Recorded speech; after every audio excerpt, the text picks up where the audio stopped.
Okay, we are now officially recording. Recording on the camera. Let me just flip the camera so I can always understand. Yes. Right, recording on the camera.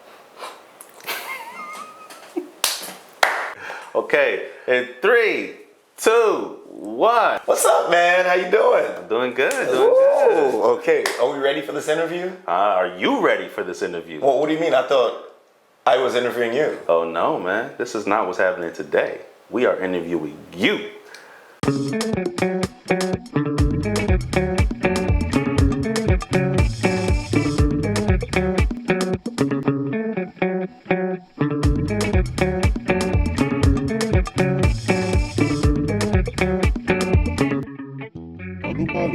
Well, everyone, welcome to Palé. Are you serious? Yes, I'm so serious right now. It's a good surprise. Okay. If anyone out there knows Stephen Daniel Brun, this probably was his plan.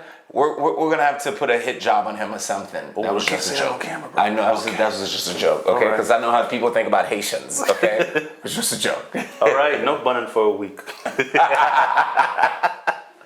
So, can you just do the intro for us? Oh, for sure. Hello, everyone. Welcome to Palé. Well, now I've just realized that I am going to be your guest, but Palé is a show that is dedicated to uplift, educate, and connect all minorities through a Haitian diaspora's point of view. That would be me, but then now today, since I'm not being, since I'm not asking the questions today, I guess it'll be him. It'll be me today, guys. Yeah.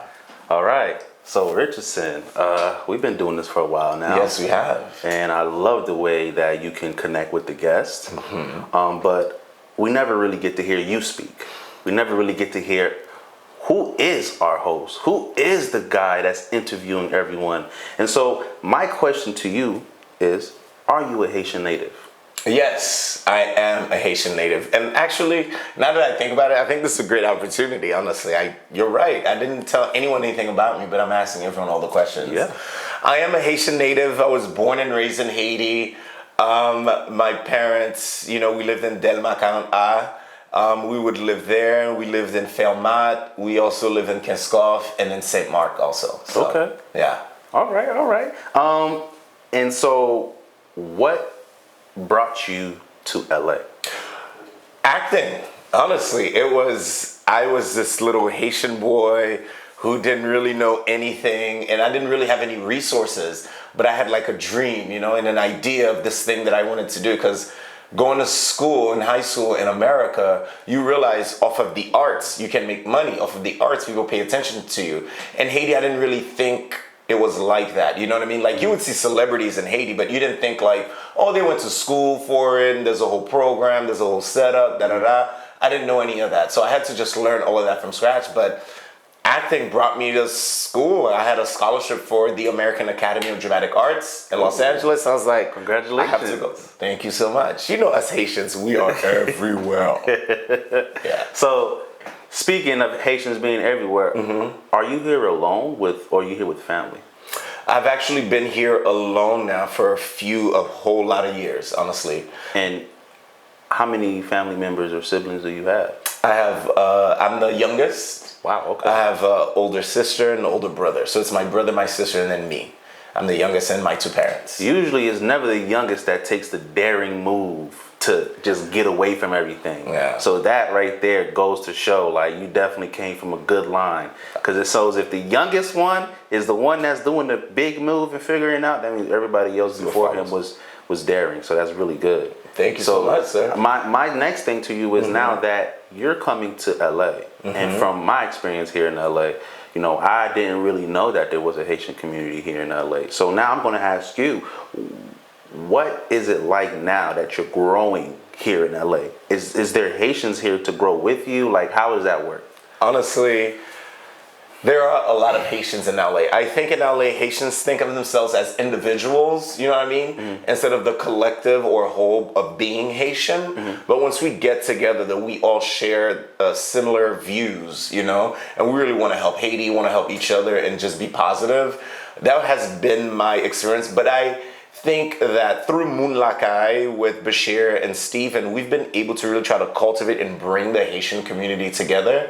And also, I'm a very resilient and hard-headed person in a way that if you are Haitian and I meet you, I'm gonna push my best to get you to either speak Creole or, to like hang out with me, do something Haitian, you know what I mean? And as long as you have a good heart, So you said when you got involved with Moun Lakay, how did you get involved with Moun Lakay?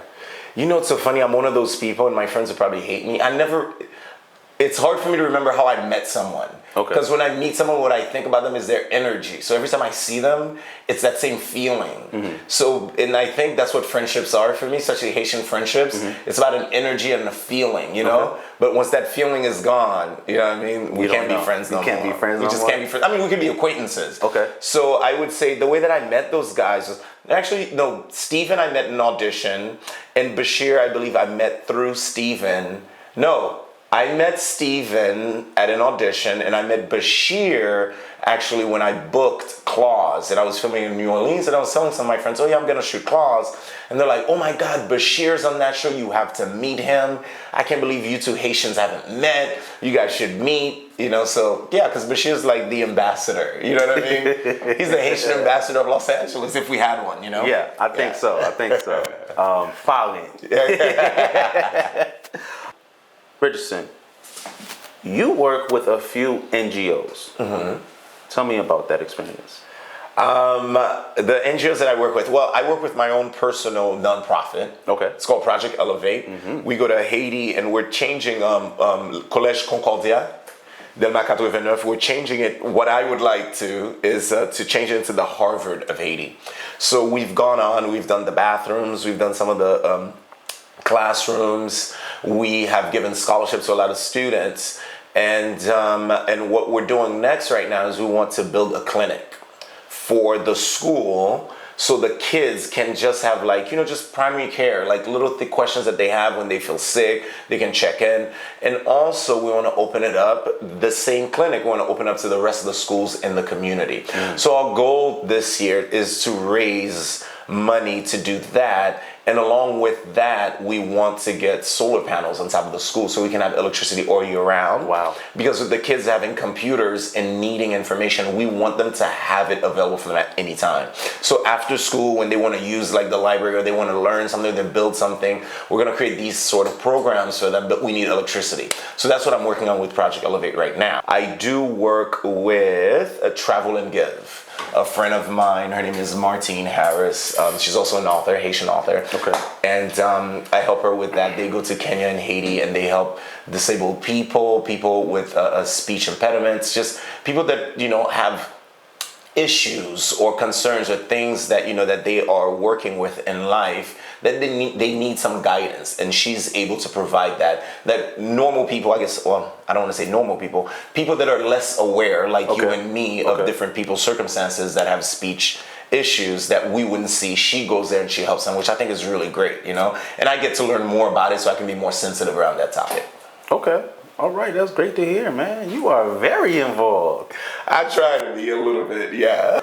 So, Richardson, you have a fundraiser coming up. Can you let us know about that? Yes.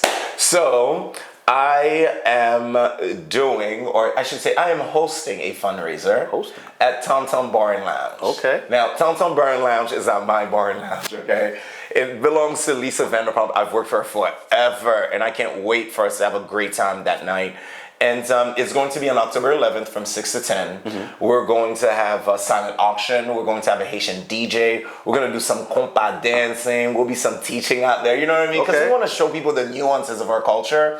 And this whole thing is really to raise money to help with Travel and Give, with people with disabilities, and also Santé Humanitarienne de Fontaine. So basically what these people are, they're located in Chicago and they are going to Haiti right now, and they're like rebuilding churches and houses and really helping people that their houses have been decimated or just flooded, And this is part of like a second wave of events that we're doing at Moun Lakay, you know? We did one already and it was a comedy show, and now we're doing another fundraiser that's just like come to the bar and hang out, listen to Haitian music, watch Haitian people. We are going to invite a lot of industry people. I'm begging and praying to God that all the Haitian industry people show up, you know? And if they don't, hey, we'll still be having fun in your honor with you and mine. Oh yes, October 11th, from 6 p.m. to 10 p.m., we are going to have the time of our lives, okay? We have a $20 suggested donation at the door, okay. And then you can just enjoy yourself inside with auctions, with picture ops, with just raffles. Everything's gonna be there. Okay. Yeah, so, and I'm curating a special Haitian drink cocktail menu for us. And so, yeah, it should be a great night, and I want everyone to come out. You know what I mean? I want them dressed to express and, you know, and just show everyone what it is like to have Haitian swag and what it's about. Because I know I'm going to have my Haitian suit on, let me tell you. Okay, straight from Haiti. I'm so serious. Because I think when people see that, it's so much, I think we think it might be like, oh, it's so weird or it's not cool. Mm-hmm. But just a different take on it, you know what I mean? On wearing a suit and how they do it in Haiti and you doing it here. It gives people, like, you know, something to smile about, something to be happy about, and so yourself, you know? So I'm going to be real Zoe-like with my little suit. Okay. Richardson. When we look on your Instagram, one thing that I always see is either you're dancing or you're at the gym. No. You're at the gym. Yeah. All right? Yeah. So you're fit. You're very fit. Mm-hmm. Why do you feel like the gym is part of your routine?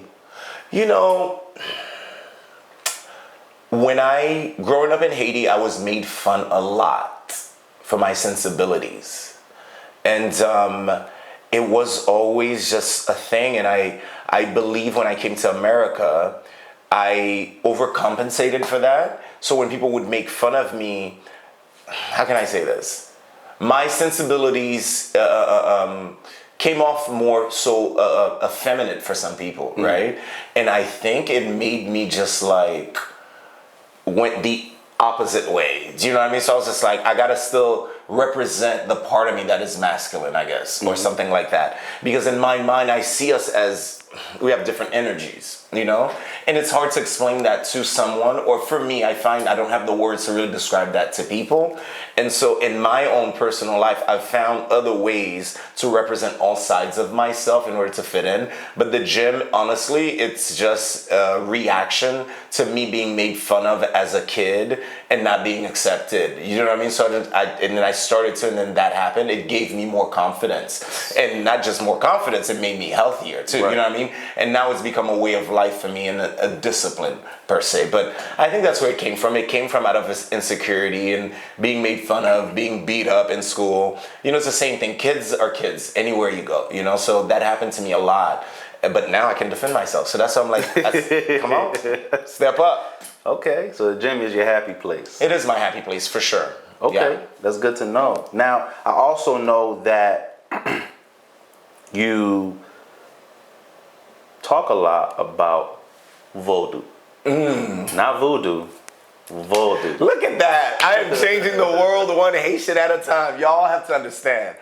I'm so happy that he says Vodou and not voodoo, because I keep saying it to you phonetically how it sounds and what it awakens inside of us when we hear ooh, ooh, ooh, ooh, ooh. You know what I mean? There's something that comes out of it. Ooh, ooh, ooh, ooh. You know what I mean? And even when they play the drums and people start going, ooh, ooh, ooh, ooh, ooh, it's like, we're not doing that. It is not that. Vodou is something I think is amazing, and I keep saying it, and I can't wait till we all awaken to the idea of, if you think of when you think of Vodou, think of yin and yang. It's all about a balance, and it is all about nature. It is not about witchcraft. Is not Vodou. Poking dolls is not Vodou.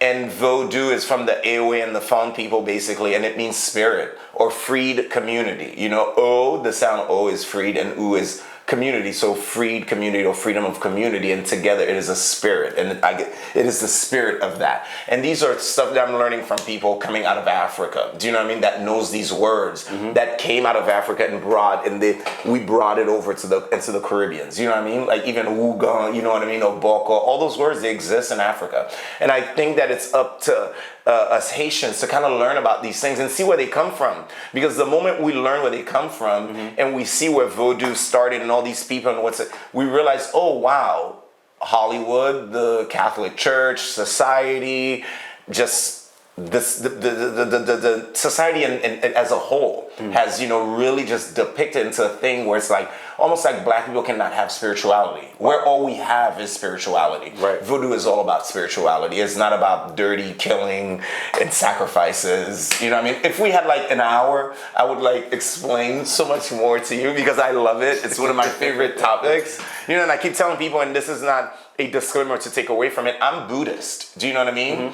And I want to tell you, when I do my Buddhist practice, it is so similar to Vodou. And I'm looking at it and it just makes me like, wow, what is going on here? So I think it's time for us as young Haitians, not to necessarily practice Vodou, but to know about it. Right. So we stand in our power, or because we cannot stand in ignorance. Do you know what I mean? So let's stand in our power and let people know what it is. So when people talk to us, we can have this conversation, Okay. Because dialogue creates world peace. I agree. Yeah. I definitely agree. That's how all wars are ended or started. You gotta talk. You gotta do something. A conversation. You gotta talk or have sex. Oh my God. We gotta be human now. These are the things that it is, such as to be human, Okay. These things happen. All right. So, speaking of cardio and staying fit, now I want to ask you a question. Very important. Okay. Very important question. Okay. If not the most important question. Okay, let me get ready for And this. I promise not to judge you. Okay. Oof. Maï moulin or rice? Maï moulin. Maï moulin. Maï moulin. Over rice. Over rice. And what do you put in your maï moulin? Zaboka. Avocados. I'm trying to think what else. Avanço. So. Yes, that's what the Haitians out there. Okay. I can't translate. I'm just saying. That's it. Oh, and bread. And bread. You gotta have a little bread on the side. Yeah, I eat. Okay. I'm not a big fan of maï moulin. You're not? Unless it has sauce spot. I don't know about that. You can get rice anywhere in the world, though. Not everyone cooks maï moulin. And not everyone cooks maï moulin like us. Yes. Put a little maï moulin with a little bit of kalalu in it. But the thing about maï moulin was, it was like a meal that happened for a week. My mom would take the big old pot, and you have it all week. And so when you want a variety, you can't get a variety. She's like, you're not hungry if you don't want to eat. And all we have is maï moulin. Ooh. You see what I'm saying? Okay, I get that. But maï moulin makes you, let me tell you, it makes you very strong. I You did better not eat enough of it. let me tell you, I would eat maï moulin morning and night. Okay. All right. So maï moulin it is, everybody. Maï moulin it is. Now, one last thing. Outside of maï moulin, what is your go-to Haitian food? My go-to Haitian food? Feuille. I love when we make feuille. With lalo. Yeah. Okay. Yeah. I definitely love how we use our vegetables. Yeah. I kind of feel the quickest way I say about the thing that I say about Haitian food is to make it make sense for people.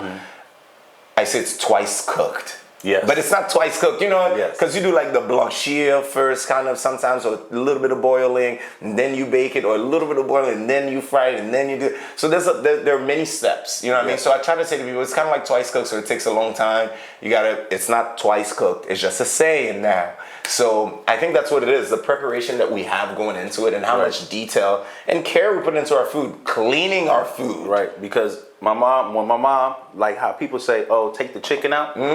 We take the chicken out to get marinated and then put back. Yes. Not to get cooked. Well, but you have to clean it first with that citron, right. Okay? You have to clean it, everything, marinate it, let it sit, and then the next day you cook it. Okay, now wait. The interviewer and me, though, now want to ask you a question. Oh, man. Because I just want to, no, logically, because sometimes we say we do a lot of things as Haitians, and we think it's like the best thing to do, and people challenge our logic, and sometimes I'm like, wait, maybe that don't make sense. So, the question is this.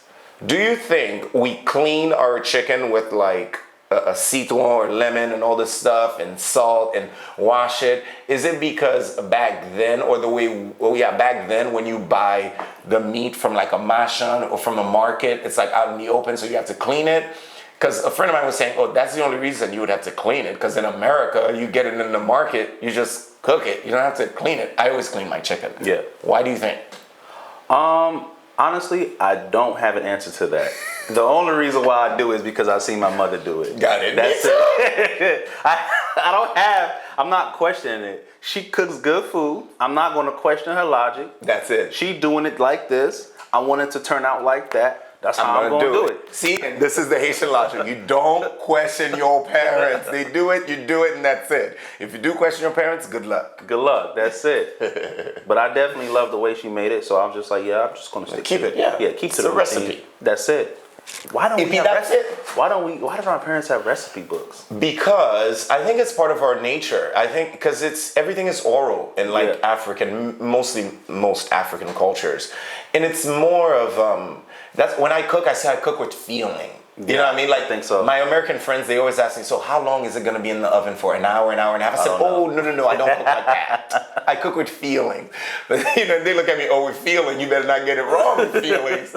And I rarely get it wrong or anything like that, but I think it comes from African traditions. Everything is orally. So it's like you want to viscerally share this information with people. Okay. So like we don't have a tradition where your family is your castle, is everything, and you keep it within your family. Mm-hmm. Do you know what I mean? So it's stuff that we share throughout the community. Right. This is why a lot of Haitians don't have a family cookbook. Right. That's more so a Eurocentric type of American thing for me to think of. You know what I mean? Right. It's like people have a way of making things. That's why you go to parts of Haiti, it's like they make acasson this way. You go to part of Haiti, they make acasson that way. You go to Haiti, they make cassave this way. They make the, you know what I mean? But everybody knows how to make it and they kind of do it. Like macaroni au gratin, we all know how to make it. But we make it different ways. Yeah. Because it's many in body, one in mind, right? And that's also like a Buddhist concept, but that's really a Vodou concept, right? Mm-hmm. So many people are making macaroni, gratin, or many people are making soup jumu throughout the country, right. But it's with one idea in mind, what it represents and how it connects us, if that makes sense, right. So that's what I see in our culture. Those are the things about our culture that I think it's beautiful. Okay. And the world knows it too. We just don't know it as much as we should, so we can walk into that. You know what I mean? I believe it was August Wilson wrote a speech, and I think it's called "The Ground on Which I Stand." And I think every black person should read that, no matter where you're from. And I every time I read it, it gives me so much power. So yeah, that's what I think about it. Well, Richardson, it has been beautiful to be able to interview you. And have you on the hot seat today. Is it really the hot seat? I like the hot seat. Well, it's not really the hot seat. You didn't make it too hot. Don't make it hot. All right. Well, I'm about to raise the temperature. Please don't. So now I want to ask you our final question of the day, which we ask everyone, which you ask everyone, and I'm getting to ask you. What is your favorite Haitian word? Jum. Jum. It means strong. Okay. Or like almost to me, jump is like you can have the wind coming at you 500 miles an hour and you jump, like you face it and you walk through it and you get what you want. Okay. And how would you spell this word? Jum would be DJANM. Jum. Okay, and how would you describe it? Because everybody wants a definition of a sense. Like, we could just say I am. You know what I mean? Jamwe, mon cher. Jamwe. Okay. I didn't mean shitty. Jamwe. Like something you're proud of. Something strong. Like you're strong, you're ready, like a soldier. Let's go. Okay. Yeah. I like that. That's it. I really like that. And that definitely does say a lot about who you are as a person. I am Yeah. I think I'm just in a world of technology, so I would be like, I'm more analog than anything. Like, I'm like, we gotta do it. I'm hands-on. Right. So it's like, yeah, that's who I am. Okay. Well, everyone. Palé.